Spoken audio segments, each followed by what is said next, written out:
Pessoal, boa tarde, boa noite, bom dia.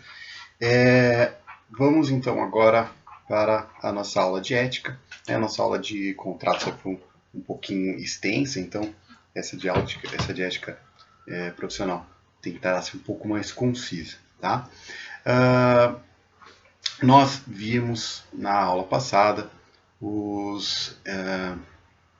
alguns direitos e deveres aí do advogado, tá? E nessa aula nós também manteremos a mesma disposição de tratar dessas questões, tá? Eu vou acompanhando aqui, lendo junto com vocês o código, a matéria, né, a aula já está separada ali, nosso roteiro já está disponível no nosso Drive e também na plataforma da faculdade. Bom, quando eu digo aqui do código de ética, gostaria de iniciar no artigo 1º, a gente lê que estabelece, né, que o exercício da advocacia exige uma conduta compatível com os preceitos desse código, do estatuto, do regulamento geral, dos provimentos com os princípios da moral individual, social e profissional. Lembrando aí, gente, que aqui a gente está lendo o código de ética e nós temos também o estatuto, tá? Esse aqui é o rabo do meu gato que eu estou passando. E o que eu queria falar com vocês é do artigo 2º, onde ele vai elencar uma série de direitos. Tá? Ele começa o Código de Ética estabelecendo o seguinte: o advogado é indispensável à administração da justiça, já sabe esse papo, né? É defensor do Estado democrático de direito, da cidadania, da moralidade pública, da justiça e da paz social, subordinada à atividade do seu ministério privado à elevada função pública que exerce. Lembra o munus público, né? Munus público, que o munus, né? Lembra essa palavrinha? Munus público, que é da natureza da atividade do advogado. Nós já falamos isso daí em aulas anteriores. Aí o parágrafo único ali do artigo 2º do Código de Ética vai elencar ali que são deveres do advogado. Ele começa no primeiro fundo seguinte: preservar em sua conduta a honra, a nobreza e a dignidade da profissão, zelando pelo seu caráter de essencialidade, essencialidade, porque senão a gente está falando de essência, de odor, né? Então, que é essencial, tá? É disso que ele está falando. E de indispensabilidade. Ele deve também atuar com destemor, independência, honestidade, decoro, veracidade, lealdade, dignidade e boa-fé. Nós vimos ali, né, os princípios lá da independência, destemor, né? Ele não pode ficar acuado, ele não pode ficar abaixo ali do juiz, ele não pode ficar acuado pelos clientes, ele é independente, ele pode exercer ele da maneira que ele bem entender, a sua atuação deve ser livre e deve ser destemida. Ele deve também agir com honestidade, ele não pode ficar ali armando trambique. Ele deve agir com decoro, com o respeito que se espera, então ele não deve na sua atuação usar palavras chulas, ofender os colegas, ele deve estar ali trazendo esses elementos de decoro, de respeito, tanto com os profissionais que ele atua, quanto com os seus clientes, como com os seus colegas advogados. Tá? Lealdade, né, com o seu cliente, atender a expectativa dele, dignidade e boa-fé. Velar por sua reputação pessoal e profissional, então o advogado ele deve atuar de maneira profissional adequada e respeitosa e também, veja só, os aspectos pessoais. Então, o Código de Ética espera que o advogado também nas suas atuações pessoais não age de maneira que não comporte ali, que não esteja adequada dentro da profissão. Então, veja só, mesmo se você estiver atuando na sua prática pessoal, você age de uma maneira que possa vir a ser entendido que não condiz com a profissão, você poderá ali receber alguma sanção. É claro que é até discutível, né, se a OAB pode intervir quando você não está atuando. Eu sou advogado, se eu resolvo fazer alguma coisa que eles não gostam, sei lá, ir numa manifestação política, de repente, ou né, é uma regra muito aberta, particularmente, eu acho. Né? Mas é claro que eles estão querendo tratar que são coisas mais excepcionais. Então, além de advogado, eu sou gogoboy, não sei, alguma coisa assim, ou alguma coisa que eles entendam que vá contra a moral, algo assim. Né? estranho, né? Ou que seja stripper, sabe? Alguma coisa assim que eles entendam que não condiz ali com a dignidade da profissão. Tá? Empenhar-se permanentemente em seu aperfeiçoamento pessoal e profissional também é um dos seus deveres, continuar o estudo, né? E é necessário, né, gente? Vocês vão terminar aqui quando vocês se formarem em breve, né? Vocês deverão estar sempre atualizando. Por quê? Porque a legislação não para, porque sempre surgem coisas novas, porque sempre a jurisprudência muda. Se você estacionar por alguns meses, você já vai ficar desatualizado. Surgem súmulas, surgem novas, a legislação se altera, surgem novos entendimentos. Né? Por exemplo, agora toda essa questão aí de quarentena, de pandemia, está surgindo uma série de normas para alterar, né? Há algumas leis, algumas medidas provisórias estão sendo promulgadas, está alterando todo o campo jurídico. Tá? Então é essencial o quê? Que exista essa atualização constante aí do advogado. Tá? Contribuir para o aprimoramento das instituições do direito e das leis. Então, também, né, muitos advogados que são juristas também, são quem elabora as leis, né? Veja só, você pega o professor Nelson Nery, ele é advogado, ele é um jurista, ele é advogado. É claro que, dado o prestígio dele, ou a professora Maria Helena Diniz, ela é advogada também, né, e tantos outros, né? Eles atuam como advogado e eles participam ali do processo de elaboração legislativa, né? Claro que quem o provoca é um legislador, mas é a convite deles, tá? A professora Arruda Alvim, isso que eu queria lembrar, né? Toda a família Arruda Alvim é estranho, eles são advogados, né? Eu estive lá no escritório deles, tive aula com eles e eles têm um escritório ali na região dos jardins, ali, Jardim América, e é um escritório normal, onde eles recebem clientes, e eles também participam do processo de elaboração, né, de todas essas normas. Aí o Código de Processo Civil foi muito em parte, o atual, né, foi muito em parte promovido por eles. Tá? Bom, deve também o advogado zelar por um processo que estimule o acordo. Tá? Esse é um princípio que já está presente no novo Código de Processo Civil, né, tratando, já que eu fiz referência a ele, e também está lá no Código de Ética. Ele coloca lá no inciso 6º que o advogado deve estimular a conciliação entre os litigantes, prevenindo sempre que possível a instauração de litígios. Então ao advogado também cabe estimular o acordo. Né? Então isso é benéfico para todos, viu? Eu vou falar a verdade para vocês. Você faz um contrato lá com o seu cliente, fala, olha, se a gente fechar um acordo, eu posso cobrar menos para você. Vai dar menos trabalho do que cuidar de um litígio, de um processo judicial. Então eu sempre procuro, né, na minha atuação, e acho que todos os advogados deveriam também, porque é benéfico para todos.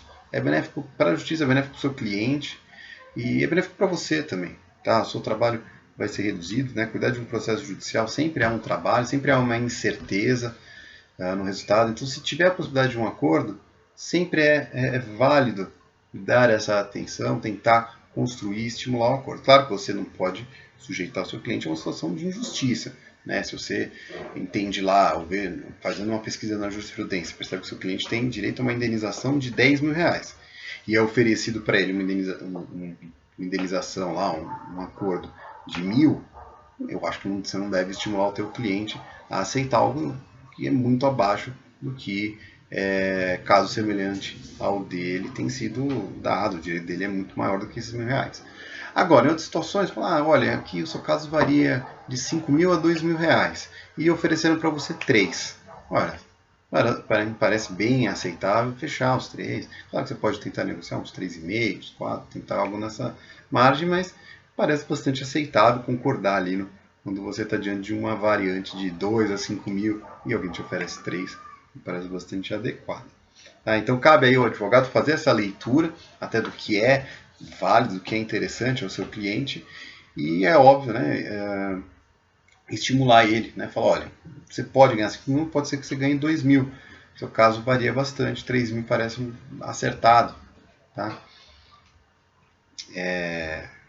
Já peguei processos em que havia um litígio de anos, e aí, ao mesmo tempo, trocou tanto eu, representando uma das partes, quanto o advogado da parte contrária.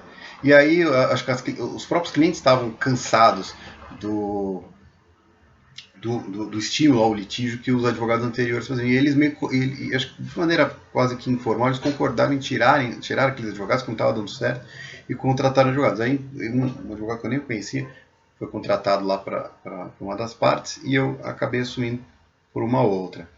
E aí a gente veio já com uma proposta de acordo. Então nós chegamos e falamos, olha, as senhoras, era um caso de inventário, e nós dois chegamos e falamos, olha, se não for feito, o processo de inventário já é demorado. Se a gente não fizer um acordo, ele vai demorar muito mais. Tá? Os juízes não gostam de julgar, são processos complexos. Não é porque ele não gosta de julgar, mas é porque é um processo complexo, ele fica ali, né, maturando. Né? A gente explicou isso para elas, trouxe isso, olha, dá para a gente fechar um acordo aqui, vamos conversar. Elas tinham uma rixa, né, muito antiga, questão familiar, mas conversando com elas a gente conseguiu, a gente construiu um acordo lá em poucos meses. Quer dizer, um processo que talvez demoraria anos, e efetivamente já demorou, mas demoraria muito mais do que aquilo. Pela atuação amigável, ali, pela abertura que nós tivemos de conversar com o cliente, nós conseguimos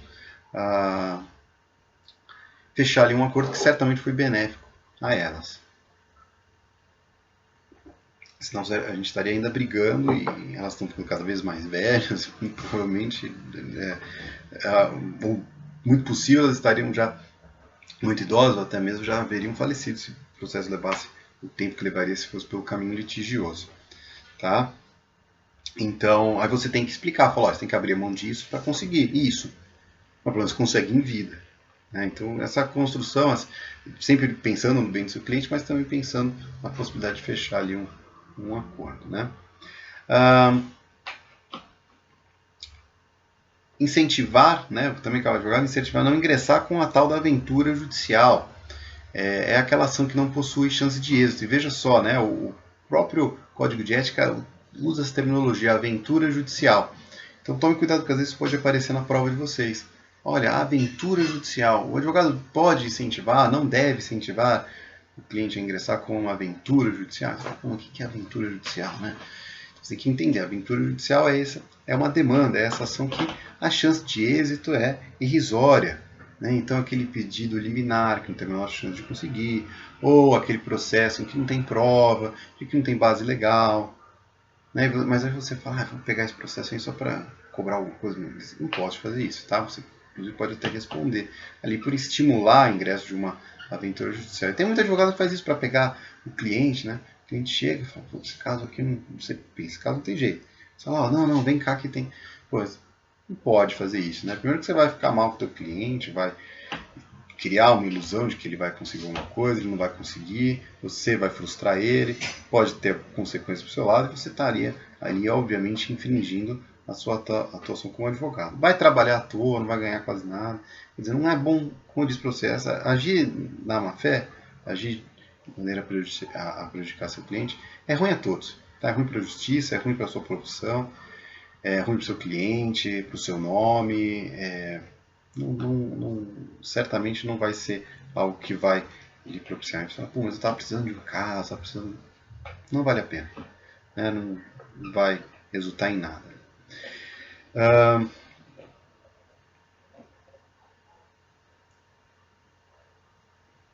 Deve ainda, né? Então a gente vai entrar aqui no inciso 8º do artigo 2º lá do Código de Ética, que ele vai listar ali uma série de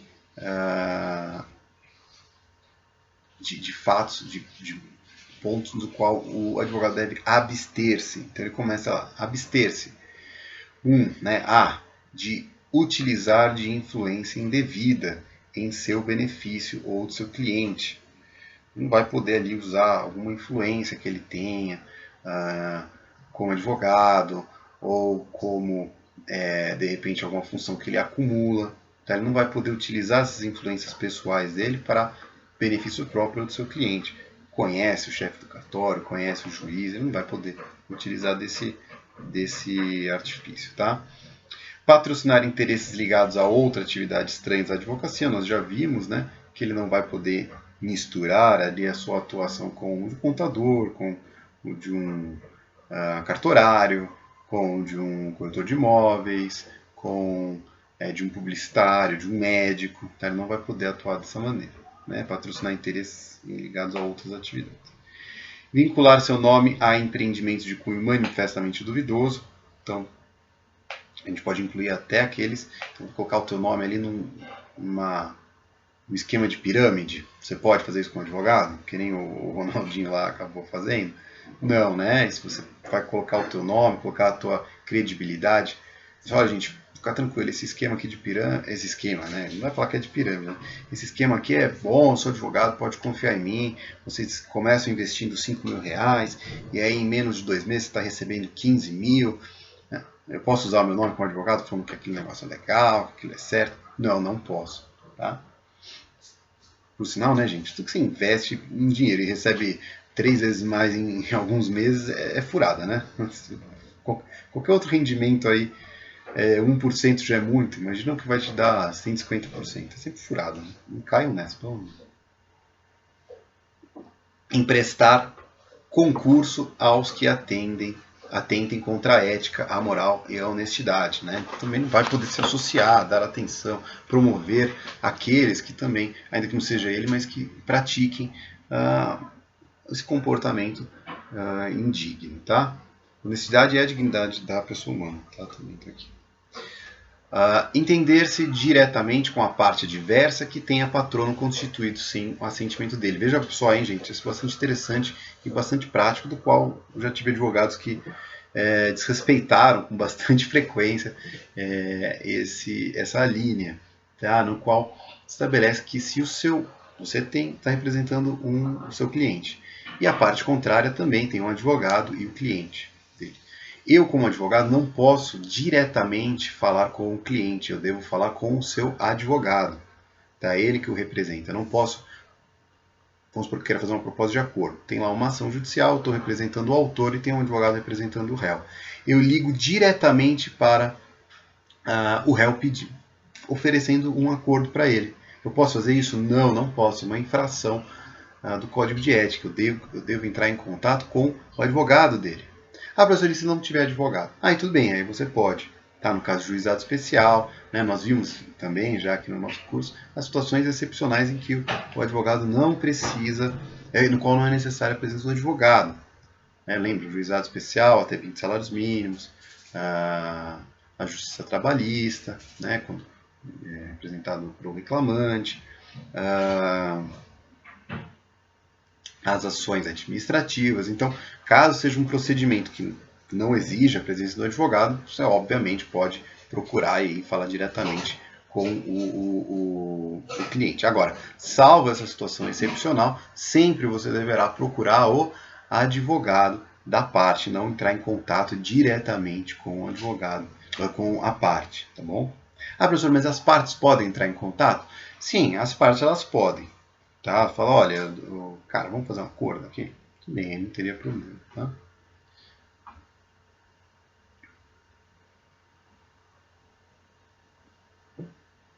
E o inciso 9 fala de pugnar pela solução dos problemas da cidadania e pela efetivação dos seus direitos individuais, coletivos, difusos no âmbito da comunidade.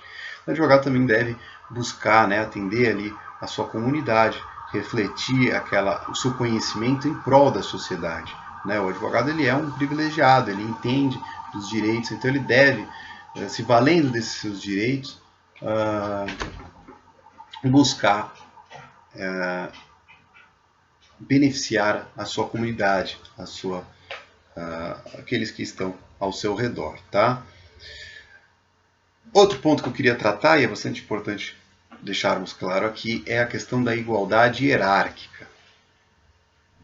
No Estatuto, e aí sim a gente está falando do Estatuto, no artigo 6º está estabelecido que não há hierarquia nem subordinação entre os advogados, magistrados, membros do Ministério Público, devendo todos tratar-se com consideração e respeito recíproco.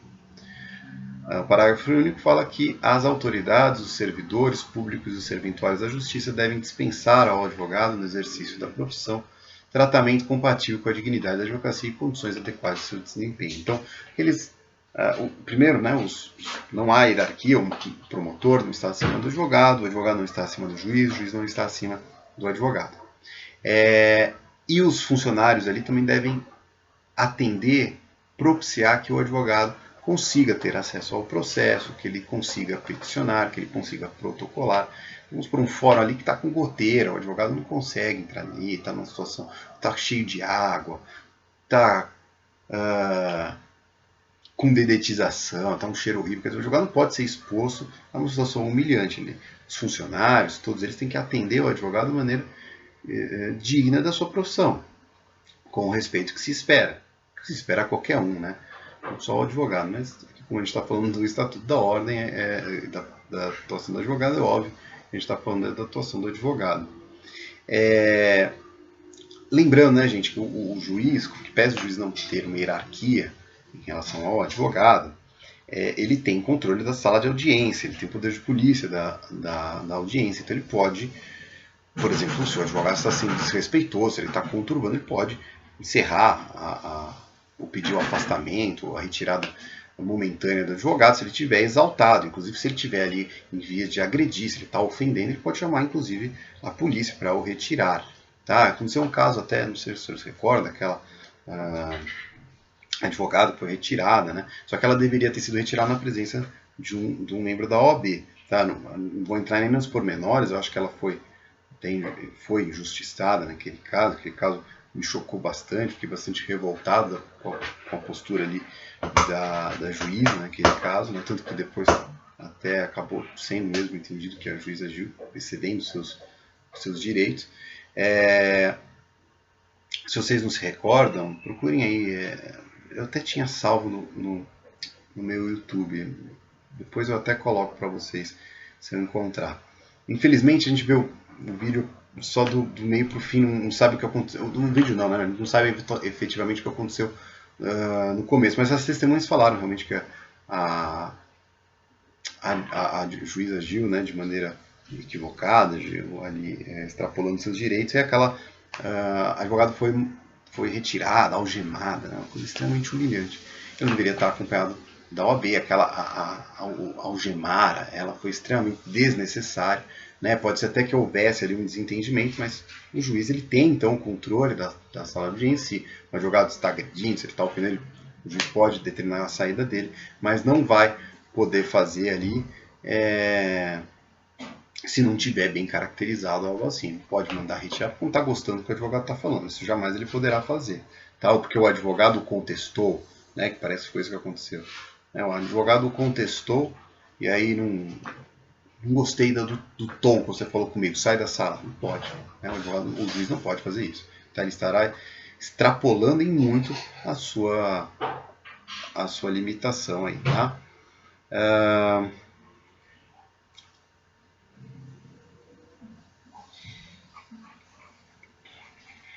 Vamos então agora falar do artigo 7º lá do Código de Ética. Lembrando aí, gente, agora está voltando o Código de Ética, tá? Que o Código de Ética ele vai ter o artigo 7º, ele vai se desdobrar em artigo 7º-A e 7º-B, tá? Deixa eu só conferir uma coisinha aqui com a gente. Me desculpa, tá, gente? Aí não é o Código de Ética, está no Estatuto. Então, o 7º-A, o artigo 7º do Estatuto, tá? Que é a lei, ele vai se dividir. Tem o artigo 7º, depois nós temos o artigo 7º-A e depois o artigo 7º-B, tá? Que vai estabelecer lá a pena.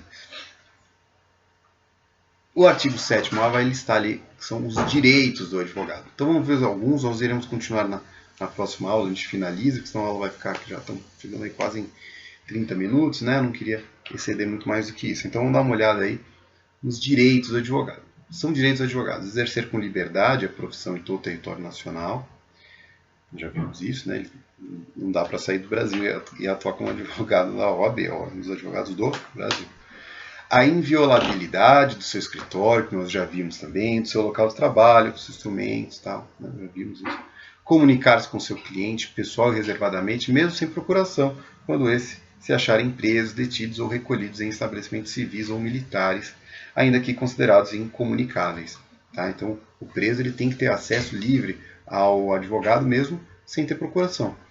Né? Então, você pode, às vezes, a pessoa está presa, não teve ainda nem como passar a procuração para você, e você pode ir lá visitá-lo, sim, tá? Isso é permitido. O advogado tem essa prerrogativa. Eu não sou da área penal, vocês bem sabem, mas eu já tive que visitar ali uma casa de detenção, e aí eu falei, olha, eu sou advogado, quero falar com esse detento. E aí eles permitiram ali, eu tenho procuração? Não tem, nem perguntaram, olha, tá aqui a OAB, tá, vem aqui, ó. Fui lá num canto, não tinha nem um lugar muito adequado ali, era uma salinha lá, um lugar horrível. Uma vez eu fiquei num corredor para falar, e depois na outra eu fiquei numa salinha, né, uma situação bem atípica ali, mas eu tive a possibilidade de falar num lugar reservado, tá? Não fica ali na frente de todo mundo, eu posso ir num canto, posso falar com ele num lugar reservado, adequado ali ao advogado, tá? Não ser recolhido preso antes de sentença transitada e julgada, se não em sala de estado maior, com instalações e comodidades condignas e na sua falta em prisão domiciliar. Então veja só, né? O advogado ele tem essa prerrogativa de ficar preso numa sala específica antes do trânsito em julgado. Depois que for condenado, que ele estiver cumprindo pena, aí ele vai lá no meio de todo mundo, tá? Mas antes ele vai ter reservado aí uma sala específica antes que é uma coisa bastante talvez até criticável, né? Porque o advogado ele muito bem, né? A gente acha a função do advogado é importante, essencial à justiça, mas por que a profissão de advogado vai ter essa prerrogativa e outras não? E alguém que trabalha ali vendendo água no semáforo não vai ter o mesmo direito que eu, né? Parece uma coisa um pouco elitista aí, prevista aí. Mas o fato é que a gente tem que saber aí, para passar na prova da ordem, você tem que saber dessa prerrogativa aí do advogado, tá? Eu ia entrar aqui no sexto, mas esse sexto é bem interessante, eu queria falar com um pouco mais de tempo para vocês. Eu, como eu disse, não quero me estender demais aqui nessa nossa aula, tá? Então, por hora, eu vou encerrar. A gente continua na próxima aula, tá? Temos ainda pontos bastante interessantes para tratar aí dos direitos dos advogados. Depois nós iremos para as sanções, veremos a estrutura da OAB, e então tem bastante assunto para falar sobre o estatuto e o código de ética do advogado, tá? Lembrando aí que é muito importante aprender, né, entender bem, decorar. A gente vai depois praticar com atividades para a prova da OAB, tá? É aquele momento em que vocês, que eu brinco, né? A prova da ordem é aquele momento para você gabaritar, tá? A parte de ética profissional é a parte para gabaritar. A quantidade de normas não é muito grande, também não é muito complexa, se a gente comparar com o direito civil, que a gente aprende, o processo civil, que é bastante complexo, direito penal, processo penal, constitucional, que são matérias complexas. A parte de ética profissional ela é mais concisa e mais simples, particularmente. Então, é importante a gente estar bem afiadinho aí, porque na prova da ordem é para gabaritar, tá bom? Bom, gente, então, façam considerações, façam um estudo aí também na casa de vocês, não esqueçam, tá? Faça esse estudo complementar, é sempre muito importante. Faça a leitura do próprio código, tá? É importante fazer a leitura do código, principalmente no que tange aí o estudo da ética profissional. Então, lembrando que nós temos o estatuto, o código de ética, faça a leitura de ambos, cujo já havia falado para vocês, ambos estão lá nos links, na primeira aula, coloquei os links, disponibilizei o link para que vocês possam fazer, caso vocês tenham dificuldade de encontrar pelo Google, tá bom? Então, é isso aí, gente. Um forte abraço e até a próxima. Tchau, tchau.